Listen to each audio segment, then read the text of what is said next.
Assalamualaikum warahmatullahi wabarakatuh. Selamat datang kembali di Rio Hotspot Channel.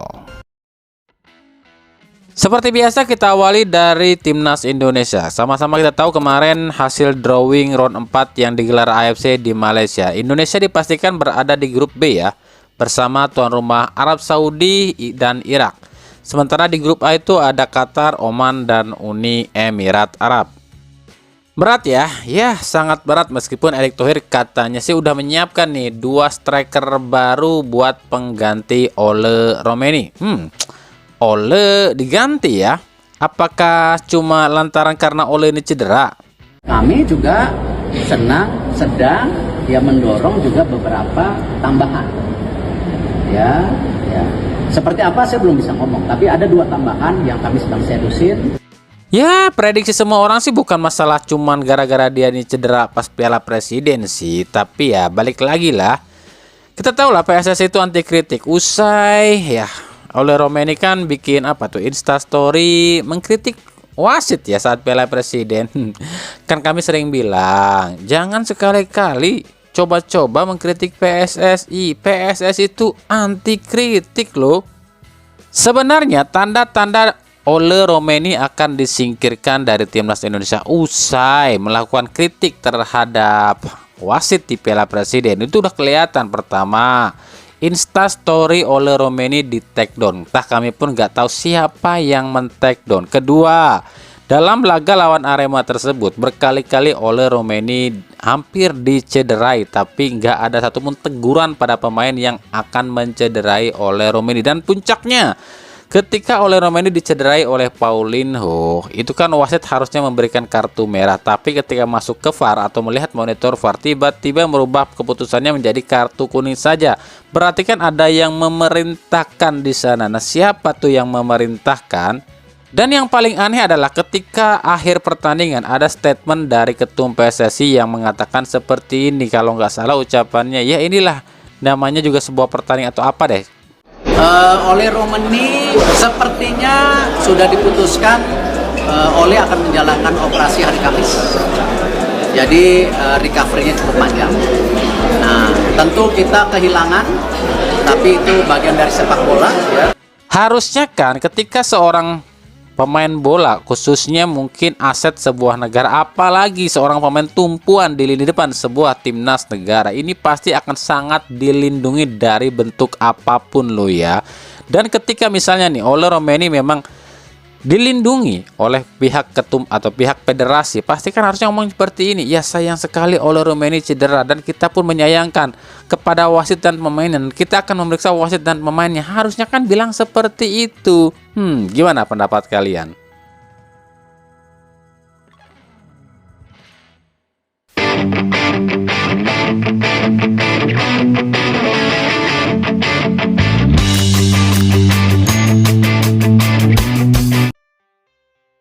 Lanjut, kita juga ini akan menjawab sebuah pertanyaan. Mungkin untuk pertanyaan yang satu ini jawabannya udah banyak yang tahu ya, tapi mungkin juga ada beberapa yang belum tahu juga. Dan juga ya udahlah ya, kalaupun mereka ini belum tahu nggak usah diejekin, wajar kalau ada yang belum tahu. Ini soal apa ya? Soal pertandingan AFF U23 terutama Indonesia lawan Malaysia.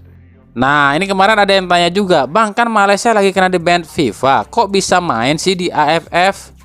Oke, jadi gini ya, di akhir Juni 2025 lalu sempat beredar sebuah kabar jika Malaysia itu disanksi FIFA sampai 2027. Bahkan di akhir Juni atau 30 Juni lalu ini sempat tuh beberapa menit atau beberapa jam ya dirilis oleh situsnya FIFA. Nah, dalam rilisnya itu mungkin ada beberapa poin yang dituliskan di sana. Kita akan coba baca satu persatu sanksi yang pernah tertera ya. Sanksi yang pertama adalah Malaysia didiskualifikasi dari semua ajang FIFA dan AFC sampai 2027 loh ya. Bahkan mungkin katanya tidak bisa mengikuti gelaran AFF. Sanksi yang kedua, semua hasil pertandingan Malaysia yang ada pemain naturalisasinya dibatalkan. Sanksi yang ketiga, Malaysia dijatuhi denda 2 juta US dollar alias sekitar 30 miliar. Sanksi yang keempat, Malaysia dilarang rekrut pemain naturalisasi selama 5 tahun kecuali ada proses verifikasi. Sanksi yang kelima, FIFA dan AFC akan mendata ulang seluruh data para pemain timnas Malaysia. Dan sanksi yang keenam, Presiden FA Malaysia Datuk Hamidin harus dipecat. Itu berita yang beredar sebelum berita itu hilang lenyap dari situs FIFA ya. Nah, kita cek fakta sekarang. Memang di 30 Juni lalu ini sempat beredar kabar, bahkan kabarnya sih sempat terpampang di situsnya FIFA kalau hukuman-hukuman itu ada, tapi nggak sampai 1 jam mungkin, yaitu udah lenyap, nggak tahu deh kemana itu berita. Nah, makanya sekarang ya, dengan udah nggak adanya aturan ataupun tulisan ini di situsnya FIFA, jadi secara tidak langsung gugur semua dong soal sanksi-sanksi dari FIFA, dan FA-nya Malaysia pun mungkin akan selamat. Nah, soal Presiden FA Malaysia Datuk Hamidin yang dipecat bukan karena skandal kasus naturalisasi lu ya, tapi memang ada skandal yang lain ya. Makanya banyak muncul indikasi ataupun kecurigaan dari pihak-pihak para pengamat, para analis. Katanya memang ada indikasi memang ya, ini ada semacam apa, ketakutan atau mungkin semacam ya terselubunglah dari pihak FIFA dan AFC. Karena kita tahu lah ya, AFC itu sangat dekat dengan Malaysia, sementara AFC itu, presiden AFC itu adalah wakil presidennya FIFA. Jadi kami nggak tahu nih beneran disanksi atau enggak, atau mungkin beneran disanksi tapi itu sanksinya di take down loh ya. Jadi kalaupun misalnya Malaysia ini terkena sanksi FIFA, mereka masih tetap bisa main loh di AFF. Kenapa demikian? Ya, AFF ini tuh bukanlah agenda FIFA, bahkan AFF ini tuh nggak diakui sama FIFA. Setiap kejuaraan atau turnamen yang digelar atau dilaksanakan oleh AFF itu di luar kalender FIFA, alias sama aja dengan turnamen tarkam. Jadi ya, meskipun Malaysia ini di-banned FIFA, tetap bisa main di AFF. Pertanyaannya, ketika 2015 Indonesia di-banned FIFA, kenapa Indonesia nggak ikut turnamen AFF? Nah, itu pertanyakan pada PSSI 2015. Siapa tuh yang ada dalam PSSI 2015 yang sekarang ngebet banget pengen masuk lagi? Toel CS. Kemarin ada yang nanya, "Bang, kenapa sih benci banget sama Toel?" Ini pertanyaan yang sangat bodoh. Lu benci sama orang yang ngehancurin, apa nggak wajar? Ya wajar kalau buat saya sih.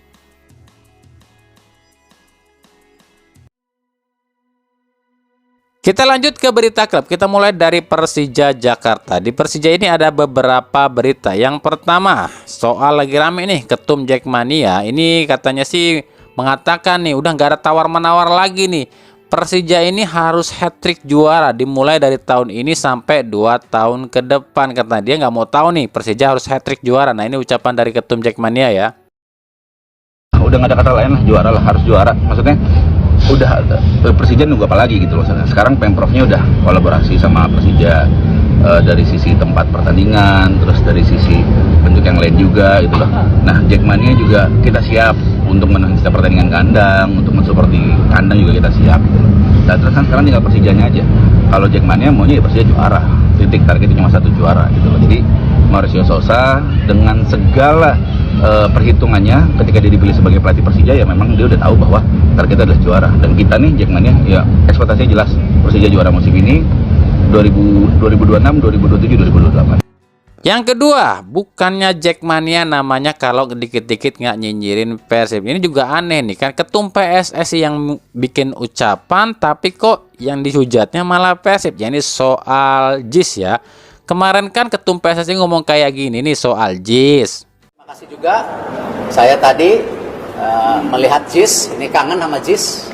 Karena kalau datang ke JIS selalu dibuat kontroversi. Ya, padahal saya dari dulu sayang sama JIS. Apa yang saya sampaikan di JIS itu bukan politik. Saya ingin JIS ini dipakai. Ya, Pak Dirut benar nggak, dari dulu saya nggak ada politik. Ya, bahkan saya ketemu Pak Pram, Pak Gubernur.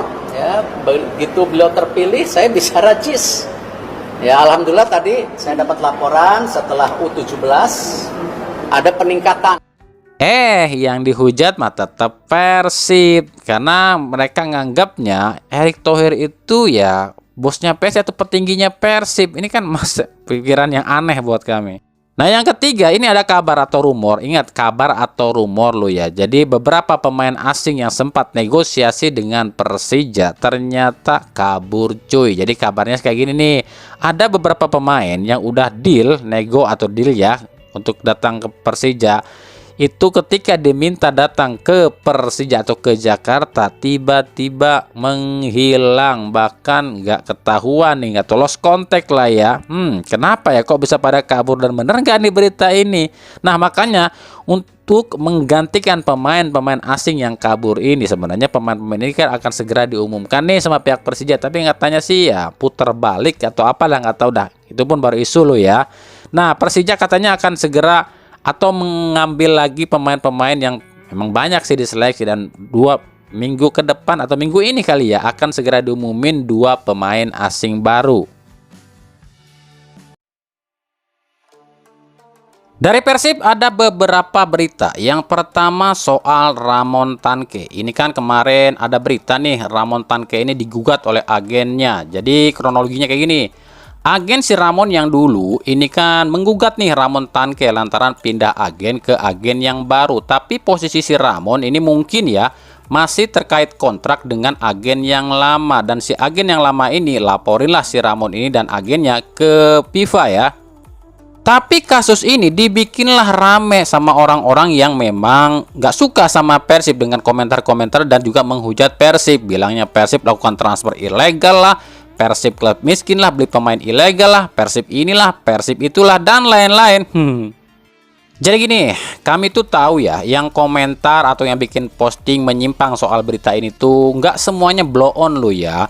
Mungkin mereka ini juga udah tahu alur yang sebenarnya, tapi kan dalam hatinya karena udah dipenuhi rasa kebencian terhadap Persib, akhirnya orang-orang ini membodohi dirinya sendiri dan mengajak orang jadi bodoh dengan menulis hujatan untuk Persib.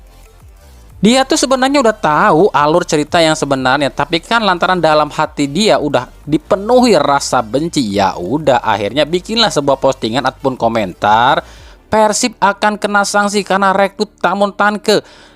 Dasar klub gak jelas, rekrut pemain juga gak jelas, dan lain-lain. Betul dong. Makanya di sini kami pinterin kalian lagi biar kalian gak ikutan kena yang namanya pembodohan.